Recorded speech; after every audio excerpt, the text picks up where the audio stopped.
Service tax, न जाने भांति भांति के दर्जनों टैक्स हमारे देश में थे। एक शहर से दूसरे शहर माल भेजना हो तो न जाने कितने चेक पोस्ट पार करने होते थे, कितने ही फॉर्म भरने पड़ते थे, कितनी सारी रुकावटें थी। हर जगह टैक्स के अलग अलग नियम थे। मुझे याद है जब 2014 में देश ने मुझे प्रधानमंत्री पद का दायित्व सौंपा था, तब उसी शुरुआत के दौर में एक विदेशी अखबार में एक दिलचस्प उदाहरण छपा था। उसमें एक कंपनी की मुश्किलों का जिक्र था। उस कंपनी ने कहा था कि अगर उसे बेंगलुरु से 570 किलोमीटर दूर हैदराबाद अपना सामान भेजना हो तो वो इतना कठिन था कि उन्होंने सोचा और उन्होंने कहा कि वो पसंद करती थी कंपनी कि पहले अपना सामान बेंगलुरु से यूरोप भेजें और फिर वही सामान यूरोप से हैदराबाद भेजें। साथियों, टैक्स और टोल के जंजाल की वजह से ये तब के हालात थे। और मैं आपको सिर्फ एक पुराना उदाहरण याद दिला रहा हूं। तब ऐसी लाखों कंपनियों को, लाखों करोड़ों देशवासियों को अलग अलग तरह के टैक्स के जाल की वजह से हर रोज परेशानी होती थी। सामान को एक शहर से दूसरे शहर पहुंचने के बीच जो खर्च बढ़ता था वो भी गरीब को उठाना पड़ता था। आप जैसे ग्राहकों से वसूला जाता था। साथियों, देश को इस स्थिति से निकालना बहुत जरूरी था। इसलिए जब आपने हमें 2014 में अवसर दिया तो हमने जनहित में, देशहित में जीएसटी को अपनी प्राथमिकता बनाया। हमने हर स्टेक होल्डर से चर्चा की। हमने हर राज्यों की हर शंका का निवारण किया, हर सवाल का समाधान खोजा। सभी राज्यों को, सबको साथ लेकर आजाद भारत का इतना बड़ा टैक्स रिफॉर्म संभव हो पाया। ये केंद्र और राज्यों के प्रयासों का नतीजा था कि देश दर्जनों टैक्सों के जाल से मुक्त हुआ और पूरे देश के लिए एक जैसी व्यवस्था बनी। वन नेशन वन टैक्स का सपना साकार हुआ। साथियों, रिफॉर्म एक अनवरत चलने वाली प्रक्रिया होती है। जब समय बदलता है, देश की जरूरत बदलती है, तो नेक्स्ट जनरेशन रिफॉर्म भी उतने ही आवश्यक होते हैं। इसलिए देश की वर्तमान जरूरतों और भविष्य के सपनों को देखते हुए जीएसटी के ये नए रिफॉर्म्स लागू हो रहे हैं। नए स्वरूप में मुख्य रूप से अब सिर्फ 5% और 18% के ही टैक्स स्लैब रहेंगे। इसका मतलब है रोजमर्रा के इस्तेमाल की ज्यादातर चीजें और सस्ती हो जाएगी। खाने पीने का सामान, दवाइयां, साबुन, ब्रश, पेस्ट, स्वास्थ्य और जीवन बीमा, ऐसे अनेकों सामान, अनेकों सेवाएं या तो टैक्स फ्री होगी या फिर केवल 5% टैक्स देना होगा।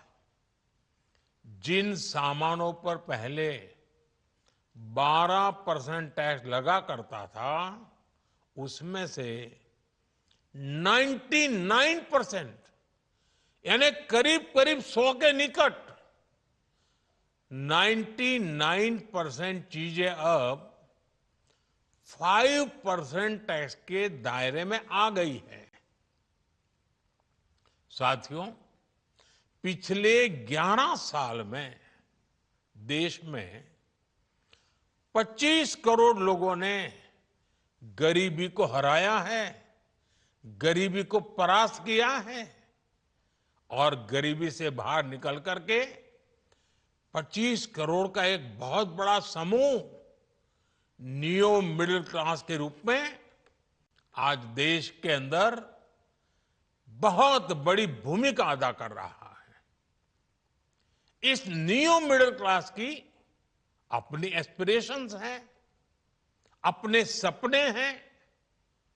इस साल सरकार ने 12 लाख रुपए तक की इनकम को टैक्स फ्री करके एक उपहार दिया और स्वाभाविक है, जब 12 लाख रुपयों का इनकम टैक्स में राहत हो जाए तो मध्यम वर्ग के जीवन में तो कितना बड़ा बदलाव आता है, कितनी सरलता सुविधा हो जाती है।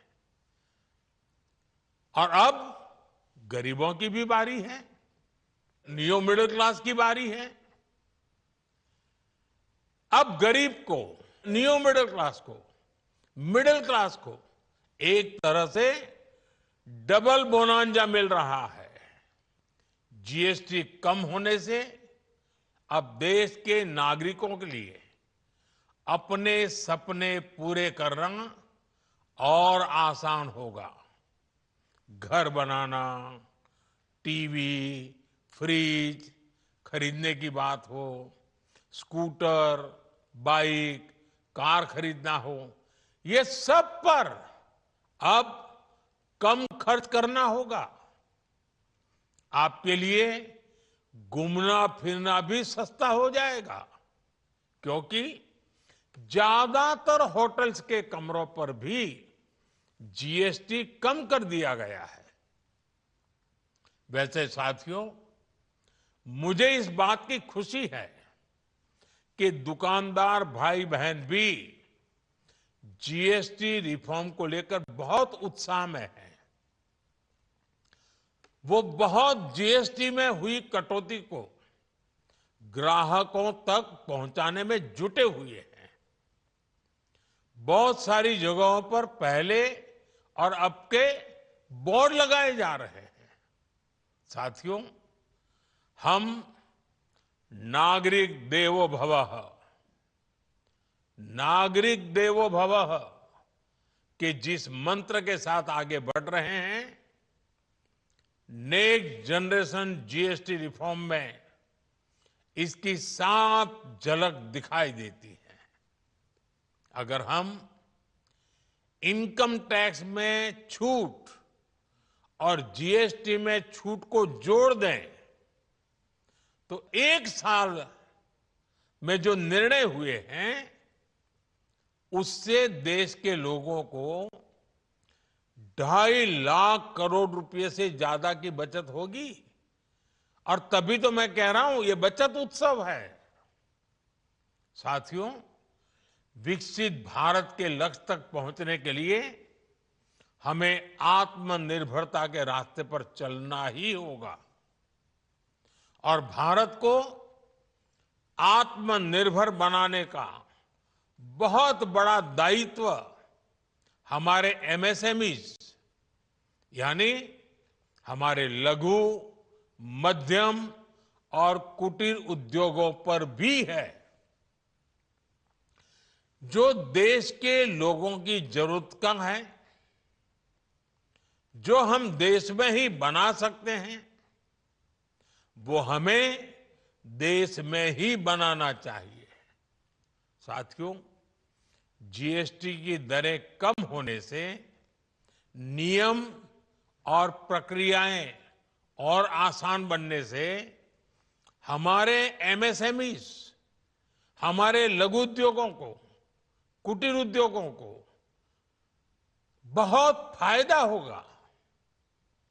उनकी बिक्री बढ़ेगी और टैक्स भी कम देना पड़ेगा, यानी उनको भी डबल फायदा होगा।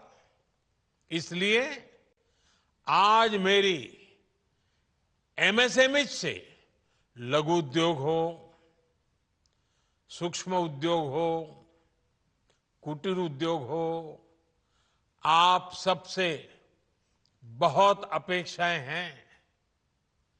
आपको भी पता है, जब भारत समृद्धि के शिखर पर था तब भारत की अर्थव्यवस्था का मुख्य आधार हमारे एमएसएमईज थे, हमारे लघु और कुटीर उद्योग थे। भारत की मैन्युफैक्चरिंग, भारत में बने सामानों की क्वालिटी बेहतर होती थी। हमें उस गौरव